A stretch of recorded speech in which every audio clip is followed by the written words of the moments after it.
Hello, football fans, and welcome back to the Corner Flag podcast. We're at the away leg now, part two of our chat with Socceroo and Macarthur Bulls defender Matt Jurman. We continue on our chat, talking all things about his career, and we end off with a few cheeky questions at the very end as well. As always, please remember to follow us on Instagram, like, share, comment, do all those things. And please, please, please, make sure you follow us on YouTube and subscribe and follow us on Instagram as well. So sit back, relax, and enjoy part two, the away leg of our chat with Matt Jurman.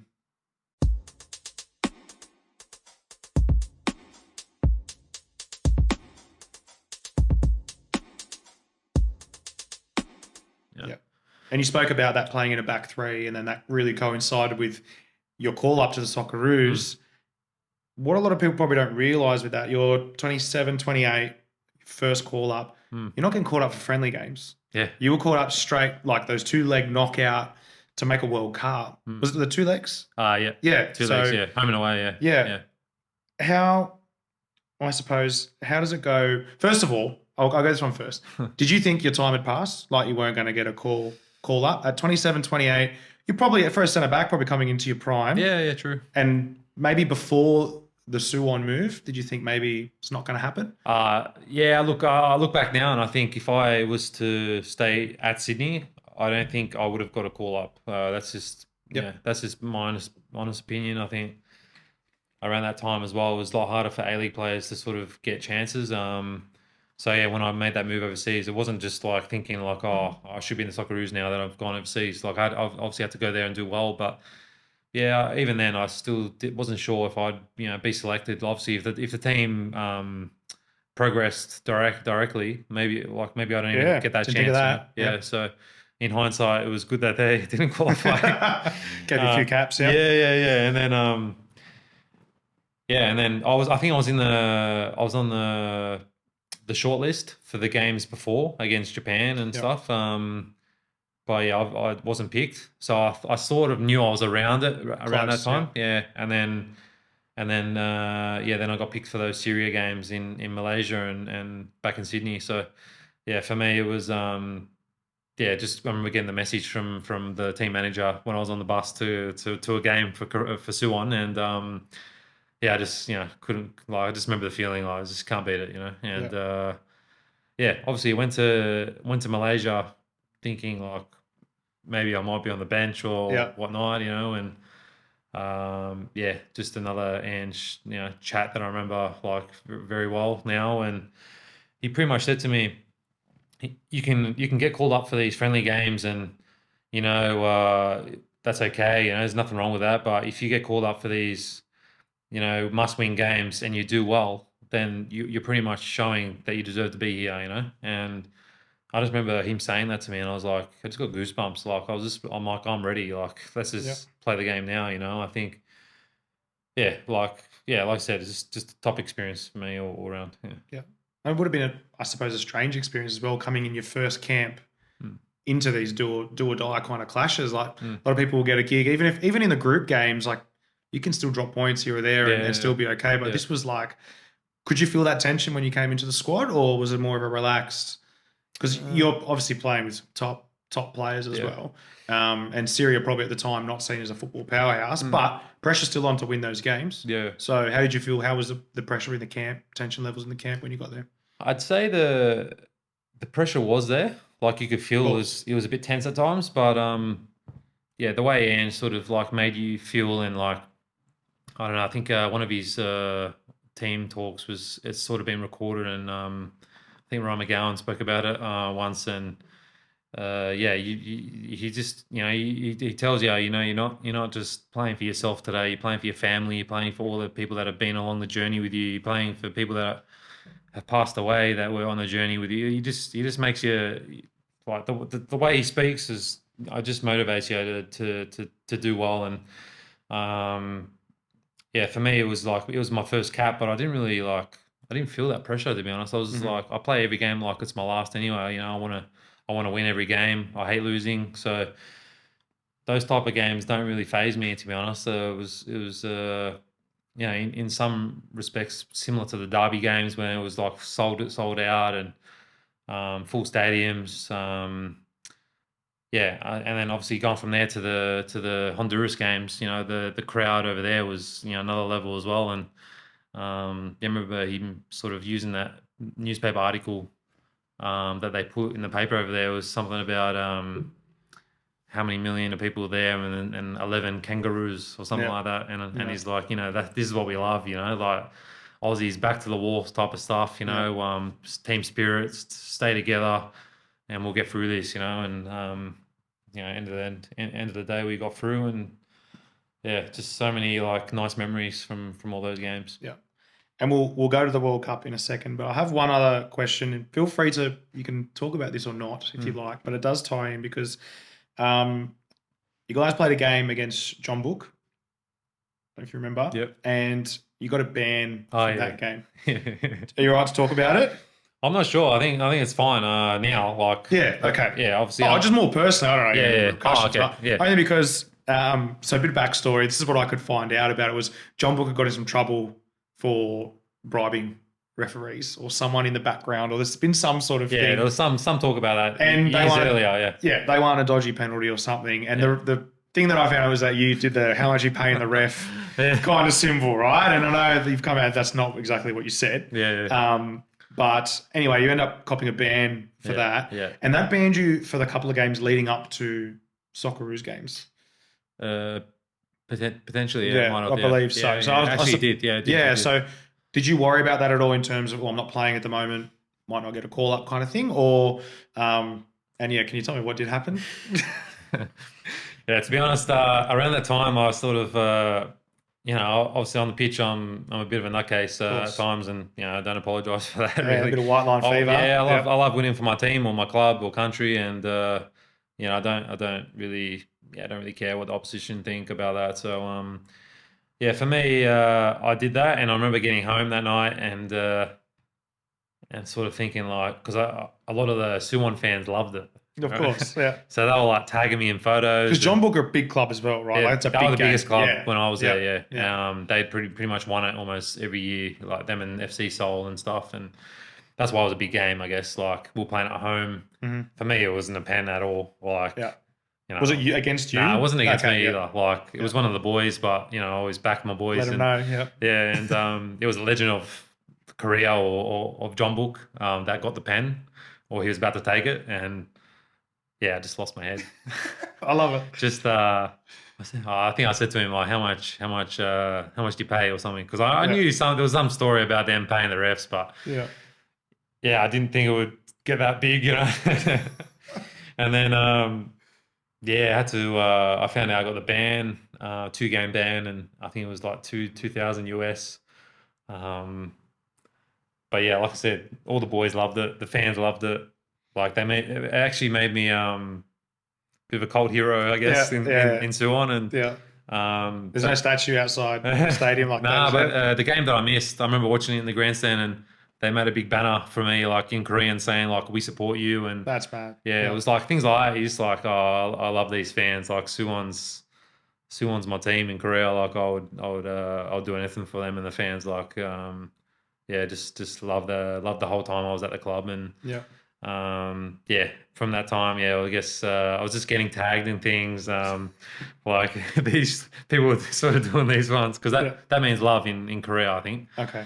Love heart or something. So they were sort of doing that, and then I got interviewed. I had to go to a tribunal and stuff in Korea and sort of plead, what I did or what I didn't do, and it was a bit of a stressful time, I guess. Of course. Yeah, because I was just sitting at home thinking, oh no, what have I done? Like, why did I do that? But mate, that gets thrown around, I reckon, every weekend at park football. So how much are you paying the ref? Like, I don't know what it might even happen to A-League, I don't know, but 100%. Like it's just one of those things that I don't know if it's just such a common thing to go to. Like, this is rubbish. You must be paying this bloke. Like, how much money are you giving him? And I think it probably starts at park football when like people start now like going back to play park footy. We're paying like ref fees and whatever. So it's actually happening. You're actually getting cash, So it's just a strange one. But I thought I'd ask if you were okay to talk about it. For me, like it was, like I said, it was, I guess you're in another country as well. So you're not sure like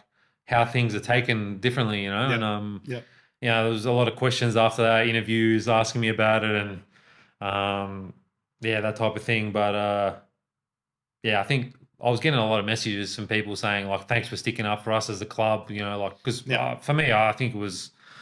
I don't know. Like, I felt like there was something going on. You know, Yeah. it wasn't a blatant penalty for me. So Yeah. And if it's something that, like you said, even culturally and whatnot, you might not be sure how yeah, that goes, but it seemed like it was something that had quite a big backstory that you probably weren't aware of maybe at the yeah, time in how deep it was that they had been in trouble for doing it. And like you said, they're a dominant club in the country. So for something like this to happen, maybe no one's really stood up and said something. So yeah. I don't think so. maybe Yeah. you're a hero there, mate, you know, a superhero for them. I have to So go back one day. See how they yeah, remember me. for sure, just like that. So from there, qualifies into the World Cup. Ange obviously steps down. I know you mentioned it earlier. He was not happy with things going on above him. Yep. From all the things I heard at the time and doing research now is that I think he thought there was a ceiling that he wasn't being allowed to go through for whatever reason, whatever things that he needed. Yep. Where were you when you found out that one, he wasn't going to take the team to the World Cup? Because that puts you in a position as well where you've only just been called in, Yeah. and you obviously have a relationship with Ange as well. And at the top level, the coach can be the difference of who's in the team and who's not. 100%. Because everyone's quality, Yep. and they might be looking for certain things, or it might be a relationship thing, whatever it is. But at the end of the day, it comes down to one or a team of people's opinion. So where were you when you found out? And then were you worried about your spot in the squad? Yeah. So I'm pretty sure from memory, like we found out pretty quickly after that game. Like I think the emotions were pretty high and stuff. Obviously, qualifying but to be honest, like after Socceroos camps, you pretty much go like pretty quickly like back to your club, and that's what happens every time. I think that was a bit of an eye opener for me because I'm like you don't think about it at the time. It's like as soon as the game's done, like the manager's organising flights for players to go all over the world to where they're playing, So I don't think we really got too much as a team to talk about it, but I remember getting a text message or an email or something from the team manager at the time, Joel, and Freemy? Freemy, he's a good dude. top guy, and it was just I think it might have been a message from Ange that just got forwarded on. Yeah. And for me, it was just like it sort of took a bit of what was the night was supposed to be. I think it was supposed to be celebrated well and truly. We all qualified. It's a big moment for Australia again to go to the next World Cup, and I guess getting that message was sort of like brought down the sort of the feeling at the time, and it did. It had that sort of that vibe that you just said.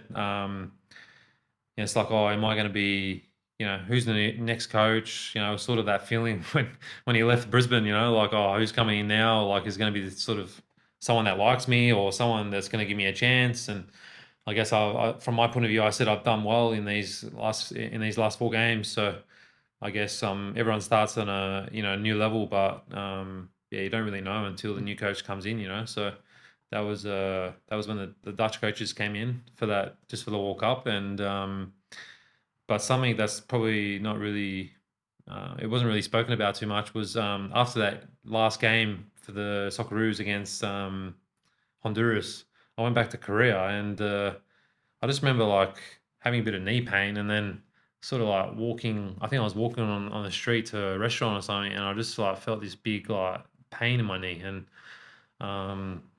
after that, I went back to Sydney in the off season because I think it was like the last game of the season, so I didn't even play anyway. And went back to Sydney in the off season. And I was getting some physio because I'm like, oh, there's something not right with my knee, And got some scans done, and so basically, I was doing physio in the off season.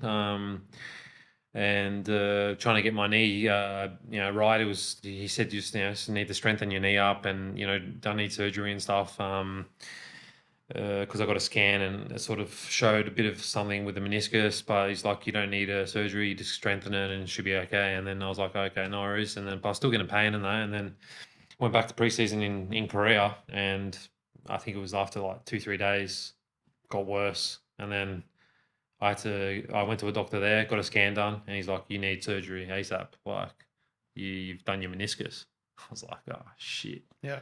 this is probably the worst timing." Yeah. Like, so this is in January, and the World Cup's in June, Yeah. or June. Yeah. well, the squad gets picked in May, June. Mm. So I'm thinking, oh, like this is probably the most stressful time of my career almost. Like I'm trying to, I went back to Sydney the next day, got the surgery literally that day or the day after. The same one that did my knee, my left knee earlier, and stayed there for about 10 days or so, got my stitches out, and then went back to Korea. And I remember just being in this rehab center. It was actually pretty good. Like, it was in a Samsung rehab center, and this place had everything, like all the rehab stuff that you need as a player. There was a few other players with me, and actually one of the guys was a young boy. He'd done his ACL, and that's the one that ended up going to Korea in Celtic with Ange last year. Okay. His last name's O. OH, and Mhm. he was a young boy coming through. I Yeah. ended up doing rehab with him, and he was telling me, "Oh, I'm going to be a Suwon legend," and I was like,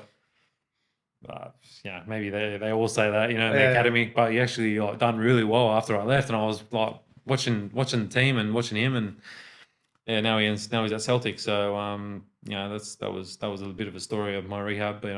We did a lot of the rehab together, and it was a good place. Like you got there at like 8:30, 9 o'clock in the morning. You did certain stuff with the rehab coaches. Then you had lunch in this auditorium sort of thing. Then you had more rehab, or you go to like a room and have a rest for half an hour to an hour, and then you come back and do the rest of the rehab, and Yeah. you leave it. You're there full days. Full day's work. Yeah. And for me that was top because Yeah. like I needed that, and I was a bit worried about what the rehab was going to be like and stuff, but. That was I was doing that for a good month or month and a half maybe, and then started training with the team. But I remember there was a camp for the Socceroos in Norway, and that was with the new coaches. That was the first camp, and they brought me and Sainsbury. Like Sainsbury was injured as well, and they brought me and him to come in and sort of just be around the squad and training, but not playing the games. And for me, that was a big like relief, I guess, because like they haven't just left me to the side, sort of thing. Yeah.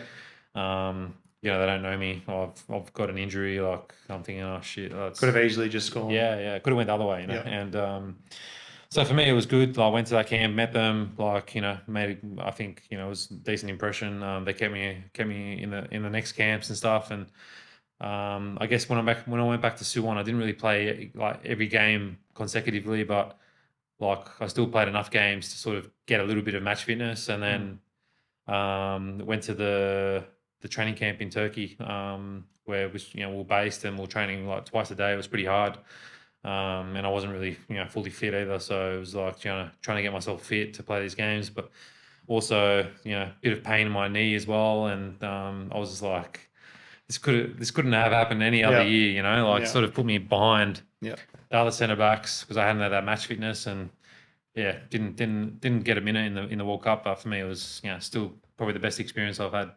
Yeah. That's what my next question was going to be. Obviously, you did the rehab, put the hard yards in, got into the squad. Even though you didn't get on, an amazing experience. Were you just like, mate, just throw me on. Give me a minute. Let me step on the pitch. Yeah, I knew like up until that first game, I was a chance, but I wasn't really playing like too much of the friendly games either because once they sort of picked who they wanted at the back, they didn't really change too much, and I guess it's understandable because you as a defenders you want to have that rhythm, but when you're on the other side, you're like, come on, you should change. I think you should change. Oh, we nearly conceded. Better get me on there. But it's hard.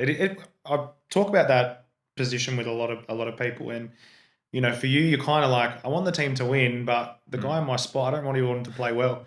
And it's with a lot of attackers, they'll be like, yeah, happy if we win 1-0 and a centre back scores a header or something, because then I might get a chance to play. So it is a tricky position because mentally you not that I want someone to fail, but I think to be at your level, you need to be a bit selfish as well. Well, yeah, I agree. I think you sort of, once you get to that level of, this is your life, like you do need a bit of luck in that regard. You need maybe someone has a bad game and then you come in and that's it. You stay in I could have stayed in the Socceroos for another 5 years. If someone didn't play well in some certain game or something. Yeah. It's like just I think things happen for a reason, and like yeah, I feel like I could have more caps, but I'm still very happy with the 8 caps that I have as well. So No one can take those caps from you, mate. So you should be very proud of that. So after that, you make a move to Saudi, and I've got to say, you did it before it was cool. So you're a bit of a trendsetter because now, that's what I say. yeah, now because it was Al Ittihad, was that right? Al Ittihad, yeah. Yep. Who at the moment have Fabinho, Kante, Benzema, etc. Jota as well. How did that move come about? And yeah, what was the reasoning behind that move at the time? Yeah, so it actually come up while I was at the World Cup, and I sort of like I told this agent, who's my agent now, I just said, look, I appreciate it. Just want to concentrate on these games. Hopefully, I can get some minutes, and then we'll go from there. But yeah, as soon as the tournament finished, he sort of told me the details, and yeah, for me, it was my contract was finishing in 6 months in Korea. Wasn't really sure if I was going to stay or what was going to happen next. So yeah, when that sort of opportunity came up, I didn't really know much about living in Saudi apart from being there for a young Socceroos camp, like when I was younger. But yeah, I don't know. I spoke to a few guys that were already there, and or who had been there or know someone that's there, and just got a bit of a insight from them. And yeah, for me, it was something that just like come out of nowhere. But for me, it was a good experience just to go there and see a different culture. Like I'm not gonna live in Saudi for any other reason apart from playing football. So for me to go there and experience that life was yeah, for me it was no brainer to try that. And yeah, it was hard to leave Suwon as well because had so much good times there, and they helped me get into the national team. Remember just getting pretty upset, like saying goodbye to the coaches and the players and stuff, like because hard to speak what you actually want to, because you need like the translator wasn't there when I was saying goodbye. And yeah, had some good times there. But yeah, no, Saudi was good, but very very volatile. Some not a place where you can think you're going to end up maybe seeing your whole contract out. Okay. Like even if you do well, like Yep. if the team doesn't win or if a new coach comes in, they literally just want to bring their own players or that same nationality of that coach or Yep. or whatever. And for me in Saudi, it didn't start well, like because the team didn't win the first 2 games. It was a first, it was Super Cup game. It was pretty cool because this game was in London, right? So we played at, I think it was Loftus Road against Al Hilal, and it was the Super Cup because they had won the cup, and then they won the league the year before. So we went there, full stadium. All the Saudis flew in from Saudi, and it was pretty cool. Like, to be honest, like I've seen like fans in Australia and Korea, but these guys are next level. Like I've never had fans like this crazy where you literally you're not able to go out of your compound and see someone that supports the club. Like it's just literally everywhere. Yeah. Yeah. So we ended up losing that game, the Super Cup. I think we lost 2-1. So that was the first game, and then the second game we lost the first game of the season, and that was at home.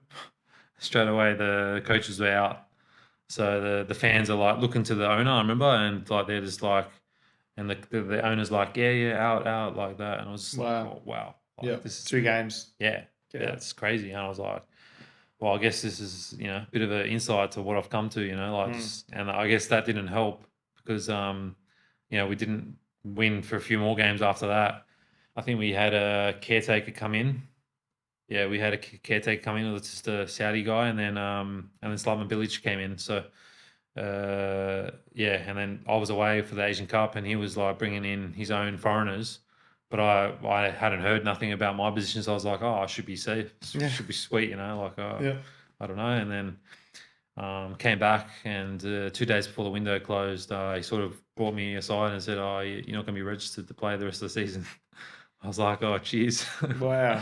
Yeah. And then my agent was trying to get me another club, which he almost pulled off in 2 days, going to Qatar. But yeah, it didn't happen, and I ended up being there. And because I was the Champions League, the Asian player passport.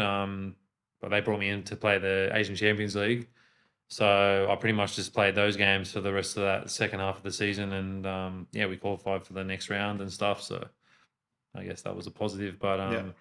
yeah, it was a bit tough that whole season, I guess, because you not winning the games, having that sort of pressure and stress. Like they're big on the social media there as well, and yeah, I guess like this guy, there was a rumor about one player from the team. The next day, the coach is out. Like somewhere in the media, they always knew something that was about to happen. Yeah. Which was pretty interesting. Yeah, but not great for you when you're trying to Nah. sort your life out and, Yeah, well, there yeah. 1 minute, gone the next. Yeah, like that's what it's like in Saudi. Your team doesn't do well, or the coaches, they bring you in as these coaches did, and yeah, when the new coaches come in, you sort of like you've got to do as best as you can and get the wins. Otherwise, that's all they care about, really. So Yeah. No, it sounds ruthless. So yeah, from there, back home to the Wanderers. yeah. What was that like? Obviously, your past with Sydney, crossing the divide a little bit, not directly, but yes. Did that come across your mind as well, I suppose, when you're making that decision? You've said earlier how much you loved Sydney FC and respected the club. Can you talk me through then the move to the Wanderers and how that played out? Yeah. So I was in Saudi for the second season. I've gone back for the preseason, and the coach that finished off that season, there was actually an Aussie guy with Chilean background in that coaching staff that came, and I was like, he came up to me the first day, and he's like, "Oh, hey mate, how you going?" I was like, Yeah. he's like, "Yeah, I'm from Australia." I'm like, "Oh, no way, that's good to hear." Like, Yeah, it's a familiar voice, yeah. And yeah, he's like, "Oh, we want to play you this weekend." I'm like, "Oh, nah, I can't play. I'm not registered. Like, I can't play the rest of the season." And he's like, "Oh, that's a big shame. We wanted to play, blah blah." So, and then the next year I came back, and I remember the first day of preseason, the same coaches, they brought me in and a few other foreigners as well. And they're like, "Oh yeah, you're not going to be registered for this season." I'm like, "Yeah, geez, Yeah, first thanks, day back, mate. Yeah. no worries." So yeah, then it was just like trying to, see if I could find another club, because this time it was a bit late in the preseason. So trying to find another club to stay overseas, and yeah, it was a bit hard not playing the last 6 months every week. I was just playing the Champions League game. So yeah, I think and I think one of the only markets that were still open was the A League. So yeah, had a few clubs interested, and yeah, obviously Wanderers were one of them. And yeah, I sort of like delayed a while because I just wasn't sure if I wanted to come back first. First of all, I was trying to stay overseas, and Of course. I felt like if I stay overseas longer, it helps me stay in the Socceroos as well. And that was one of the reasons that I wanted to stay overseas. And then obviously, yeah, my history with Sydney as well. And at the time when I was playing for Sydney, the hatred was pretty real for playing for Sydney against the Wanderers. From both sides it was. And yeah, at the time we obviously were winning a lot, and yeah, it was hard for me to sign with Wanderers. To be honest, like it took me a long time to get my head around actually doing it. But I guess for me, after doing all that, having that hard time in Saudi, especially for the second 6 months after the Asian Cup, when I came back and told I'm going to be playing and stuff, and living in a foreign country, like Saudi, and not having family and stuff. Like I was there by myself pretty much. And yeah, I guess for me mentally, I felt like I needed to be back in Sydney around, family and friends again to be able to get back playing, my best football, I guess. Which I probably in the end, it wasn't a great season, but in the end, I sort of look back on that and see that there was an interrupted season with the COVID stuff, and I thought, if I was to stay in Saudi and just like, not play and just pretty much, stay there and finish my contract, which I could have done, I would have been there for COVID. So it might have been hard to come back and all Yep. those type of things, Yep. So, I came back, I had my 30th birthday with my friends and family, and had an interrupted season with the Wanderers, with, a couple of injuries and the COVID breaks and stuff. But yeah, in the end, it was tough for me to accept to come, but in the end, I came. It was my job, to play for my my contract, and I was obviously trying my best, but it wasn't a great season in the end. Yeah. It would have, yeah, like you said, difficult from the start, I suppose, and then with those added things, injuries, COVID. Everyone I talked to during that COVID season was like, it's just Just a write off. terrible. Like, and I think that long period of uncertainty didn't help as well, because you're like, well, are we even going to come back? Like, are we training? Am I doing stuff on my own? I don't know. Like, are you guys doing Zoom training? Or everyone became experts on how to use Zoom, and no one's used it since, I don't think. So, I'll just move on a little bit because I'm worried about taking too much of your time. Yep. You went to Xanthi in Greece. I did, yeah. I have a few questions about Xanthi because it seems like a while, like you talk about volatile. I don't know, man. So they got bought out by Bill Pappas, I believe it was. He's an Australian, Greek businessman, I suppose you would say. And Popper went there to coach Paul Izzo, Josh Belante, and Kalen Elliott, I believe. Yes, I'm sure I got that one right. All went over there, and it was like this Australian revolution and whatnot. My first question is, obviously, I don't know how close you are with Bill Pappas or whatnot, but he's come into some trouble recently for some financial issues in Australia, some fraud allegations and alleged things and whatnot. But I know the Greek league has a lot of history of people not being paid on time or not being paid at all. Did you come across any of these issues there? Like, what was that experience like, I suppose? Obviously, you said after Saudi you wanted to stay overseas. It's an opportunity to get back over, which is great. But how was it there? Did you see any of this stuff, or were you just on the football and you could just focus on that? For me, like financially, it wasn't what I thought, or what I've heard, to be honest. In terms of other clubs, like everything was paid pretty much up front. Not up front, but every when you were supposed to get it, you got it on time. Like there wasn't any issues with that. So I was, from that regard, it was fine. There was always, I wouldn't say politics, but like there was always something like being complained about or something, And for me, it was I think it was a bit of a weird feeling because like there was so many Aussies at the club. It was a weird feeling, but it was a good feeling for me, like to have so many Aussies in an overseas club, coaching staff that we could talk to and relate to. Dilla was there, the assistant.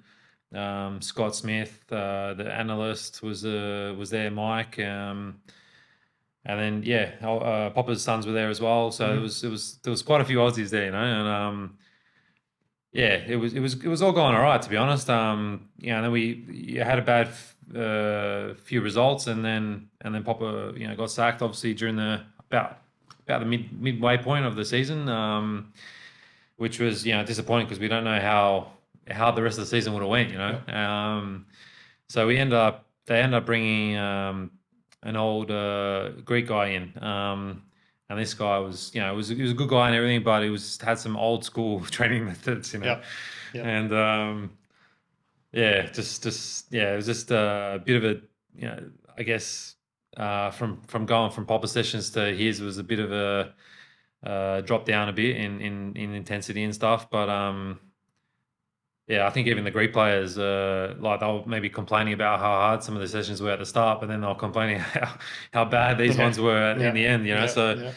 I think in the end they actually would have rathered to have the harder sessions and that type of stuff. But it was a good experience as well. Like there was one of the reasons I went to Greece because I thought there was a lot of issues here with the COVID stuff, and in Greece, there was at the time there was no problems with COVID. So I thought, it's it's different. Maybe I can wait a bit longer and see if something else comes up.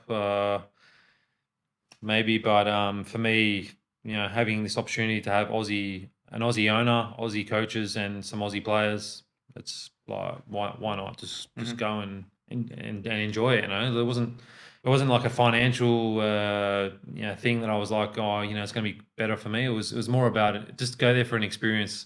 Tick off Europe. You've ticked off Asia. You ticked off the Middle East. Yep. Let's try Europe. Just stamping the passport. Yeah, yeah, yeah. Yep. And like it was a good project. Good club. Like they haven't been like relegated. That was the first time I got relegated in ever, I think. And that was because there was some politics with how they were like close with Panathinaikos or something like that. That's why they lost points and I don't know, something to do with Olympiakos. Like I don't know. There's a lot of stuff that goes on behind the scenes in Greece and. For me, it was a good experience. I enjoyed it. Met some good guys there, and like I said, it was good because, well, I guess, like, as I was saying, was in COVID, the season got pushed back after it started over there. So after the first month of being there, then COVID happened over there, and it was actually, I think, worse than here. So you actually needed to send a message out, like 2 was for groceries. Like you had a message about 1 to 7 of different categories. If you wanted to go out of the house, you had to like message this number, and it was in Greek, so I had to like copy and paste it so I knew what I was doing. Yeah. But I just remember having that. You had to go out if you wanted to go out for walks and stuff. Like it was exercise was like maybe 6 or something. Like it was things like that. And then the season kept getting pushed back, and then in the end, like it ended up being right. All the games get pushed together like midweek, on the weekend, like things like So every game was important, and then we even after Popper left, we still were doing well, and we ended up missing out on promotion by like 10 minutes because we had to play the team coming second last from the first league. And we won 2-1 at home, and then we went there, and we were 0-0, 10 minutes to go, and they got a pretty tough penalty against us. Yeah. And they won 1-0. No hand signals after that one, mate. No, there was a few. No. All right, so I just want to wrap up the career now. So we got left is the Jets, and then now to the Bulls. So with the Jets, obviously there was a bit of a ticket home, I suppose, from overseas again. Some tough times there, but you came in and straight into captaincy, was that right? Or pretty soon after you arrived? Yeah. So I suppose what was that like in sort of being trusted with that, with a pretty young team from what I saw? And then how did you end up at the Bulls? So for me, well, I've never lived in or played in Newcastle. Looking back now, I loved it. Top place to live. So mind you, Wollongong, I find it very similar, like that sort of one-team town, that sort of, but that similar coastal vibe as well. Yeah, very similar to Wollongong. I think that was why it was so easy to just, settle in and, enjoy the lifestyle. They had a top team as well. We just couldn't get the consistency right, and I think for me, we just couldn't get those 2-3 wins in a row to propel up the ladder. But I think we're playing probably one of the best football in the league that year. We're scoring goals, and obviously we're conceding goals, but overall I think we had a good team, and I think it's just disappointing. Like it was an opportunity missed for Newcastle to be able to win something maybe, but we fell short, but. And I think the same thing the second year as well. Like, actually, the first year we had a lot of bad luck because I think we'll top 3 or top 4 or something like that. And then COVID happened, and that sort of just changed our whole momentum for the whole season. So, like, it's not an excuse, but it was part of the reason, and. It was good. Enjoyed the training, enjoyed living there, and enjoyed being able to lead those bunch of boys. We're always a close bunch up there, and I think it was a lot easier to be able to do team things together because like everyone's so close, in the city and stuff, where it's a bit harder in Sydney. And then obviously going to the Bulls from there. the opportunity was there to come back to Sydney and play under Miller, who I sort of had a little bit to do with in the Socceroos. He was there as a bit of a mentor when we were there, like for the boys in the group, and yeah, well, I got along with him quite well. I didn't know him as a coach, but yeah, happy to be here, and hopefully we can keep going. We've done all right so far this season, so Yep. hopefully we can keep going and have a successful season in the cup and the league. Yeah, I think it's something the region needs as well because there's nothing else there. Like Yeah. I had Jake McGing on our pilot episode and was saying how like Campbelltown Stadium before the Bulls come in, No one used it. like West Tigers would use it a couple of times a year and lose every game, and that's it. So it's good that, and slowly the crowds are building. And Yeah. what I've said to him, and I know Gino Mara as well, chairman, quite well, Yep. is that it's going to take a generation. You know what I mean? Like Yeah. like I want my kids to be Bulls fans and whatever, because we live in the area and whatnot. But it takes a whole cycle because Yeah. for me there were no Bulls growing up. It was Sydney and then the Wanderers came in, and then you know what I mean. Like, so it's going to take time for that, and hopefully you guys keep getting into schools and doing all those things and trying to get those fans on board, because it is nice to see the crowds getting bigger, Yeah. and people getting more involved, because I think the area needs it with such a high percentage of people there playing football. It's great for them to have a team to call their own. So, all right, a couple of questions and then I'll let you go. All right. Yeah. What are your plans after football? After football, I've always had an interest in sort of the property market. So potentially something to do with that. Either as a buyer's agent or something to do with some of the contacts that I have. Maybe it's even some ex-players that I play with that sort of dabble in that sort of area. Or football, obviously. Stay involved. Do some sort of coaching. Or maybe even open an academy or some sort. Not really sure yet, so need to start looking into that. But it's hard. Like when I've played, I've always just been so concentrated on playing. But you can't play forever. So probably one of those two things that I just mentioned. Yeah. Lovely. Good to see you've got a few plans in place, or some ideas at least. So I asked you a couple of questions to prepare for.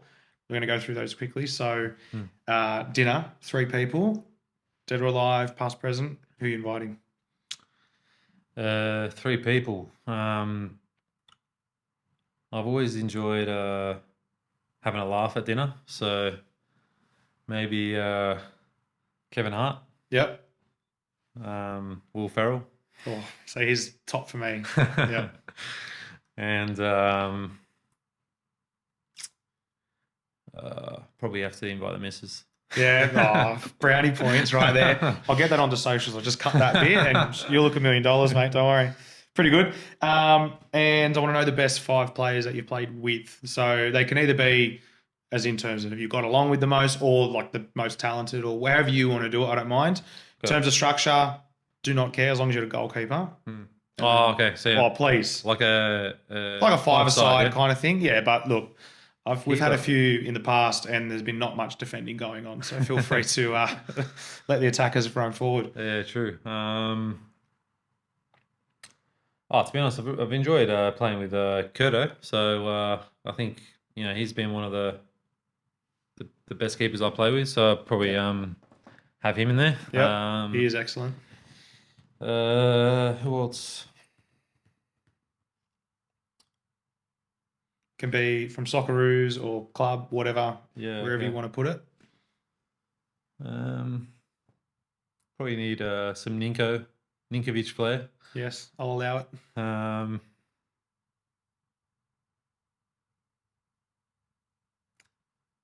Saudi. We had a Brazilian guy there, Romarinho.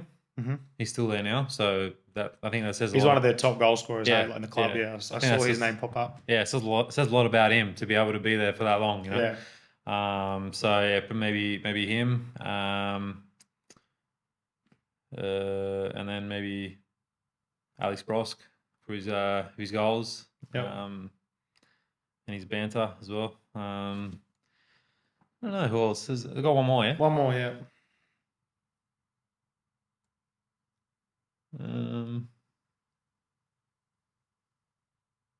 Probably probably Daniel Pena.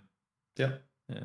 Yeah. Yeah, he was someone that I enjoyed playing with for that year and watching him play. I think he just Is that sees Newcastle? passes. Yeah. Yeah. It just sees passes that no one really sees. Yeah. So yeah, probably him or Davila. Out of those two, Yeah. the last one. Yeah, Yeah. Davila is obviously top to watch and play with every week as well. So Yeah. all Two the- guys all are the- just all the you attackers. can't get the ball off either of those blokes. Like No, you it's can't. just Yeah.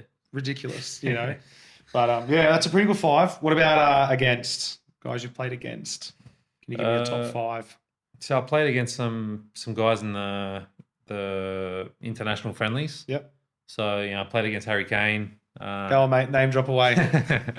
Harry Kane obviously is probably one of the best strikers I played Yep. against, even though it's a friendly game.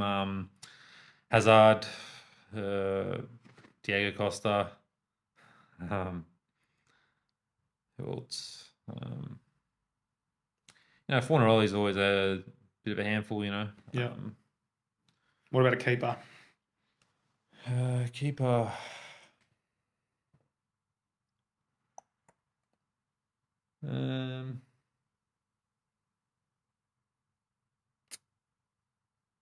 Not sure, to be honest. There was actually this guy in John Book actually. This striker was like a head taller than me, and he was very hard to mark. I thought you were the tallest player in Korea for sure. Nah, this guy was probably one of the hardest players to mark in that league because he's just so big. Yeah. And he's a head or maybe bigger than me, and I was just like, I think I struggled a little bit with him, like because they were so physical in Korea. Yeah. Like that was probably the hardest guy I marked over there. So maybe him.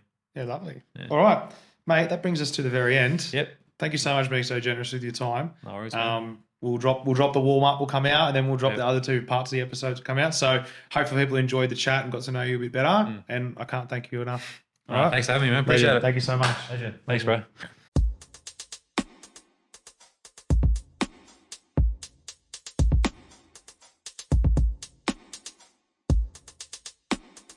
Well, there you have it, football fans.